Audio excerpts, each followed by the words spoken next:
হচ্ছেন মানুষের ওই ক্ষুদ্র জনগোষ্ঠী বা আমাদের দলিত সম্প্রদায়কে তাদের নিরাপত্তা দিতে ব্যর্থ হচ্ছেন, সংখ্যালঘুদেরকে নিরাপত্তা দিতে ব্যর্থ হচ্ছেন।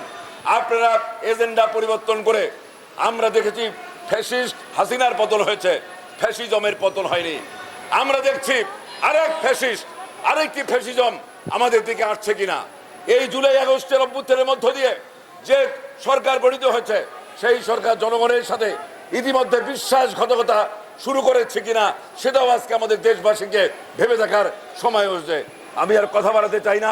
মুরাদনগর সহ এই সময়কালে যত সংখ্যালঘু হোক আর যে শিশুই হোক, নারী হোক, যে মানুষ নির্যাতিত হয়েছে, ধর্ষিত হয়েছে, যে মা বোনরা ধর্ষিত হয়েছে, বিভিন্ন নিরাপত্তাহীনতা ভুগছে, মব জাস্টিসের শিকার হচ্ছে, এবং আজকে আমাদের আইন নিজের হাতে তুলে নেওয়া হচ্ছে। আমরা সকল হত্যাকাণ্ডের বিচার চাই, সকল অপরাধীর শাস্তি চাই, কিন্তু আইন নিজের হাতে তুলে নেওয়ার পক্ষে আমরা নই। এবং সেটা হলো দেশ একটা অকার্যকর ব্যর্থ রাষ্ট্রের দিকে। আইন শৃঙ্খলার পরিস্থিতি যদি অবনতি হয়, এভাবে হতেই থাকে, তাহলে বাংলাদেশ কি আরেকটি আফগানিস্তান করতে চান?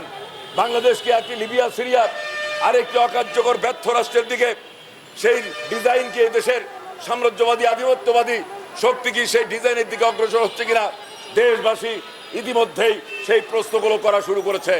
আসুন আমরা সেই মুক্তিযুদ্ধের যে ঘোষণা ছিল, সাম্য, মানবিক মর্যাদা, সামাজিক ন্যায় বিচার, এইটাকে সুনিশ্চিত করতে হলে আমরা কমিউনিস্ট পার্টি মনে করি অন্ন, বস্ত্র, শিক্ষা, চিকিৎসা, বাসস্থান, মানুষের যে মৌলিক চাহিদা, এই মৌলিক চাহিদাগুলো আজকে এই চাহিদাগুলো পূরণ করে রাষ্ট্রের দায়িত্ব।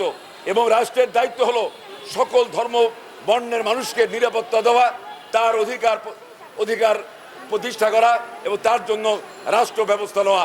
সেই জায়গায় দেশ এগিয়ে যাবে। আমরা আজকের এই সমাবেশ থেকে একটা অসাম্প্রদায়িক বাংলাদেশ, একটি গণতান্ত্রিক বাংলাদেশ, একটা কথা বলার স্বাধীনতার বাংলাদেশ এবং সকলে মিলে একসাথে থাকার বাংলাদেশ, এই প্রত্যাশা করে আমি আমার পার্টি বাংলাদেশের কমিউনিস্ট পার্টির পক্ষ থেকে আয়োজক গোষ্ঠীকে আবারও ধন্যবাদ, অভিনন্দন জানিয়ে এবং আজকের সমাবেশের প্রতি সংহতি প্রকাশ করে আমি আমার বক্তব্য শেষ করছি। সকলকে ধন্যবাদ, শুভেচ্ছা, অভিনন্দন।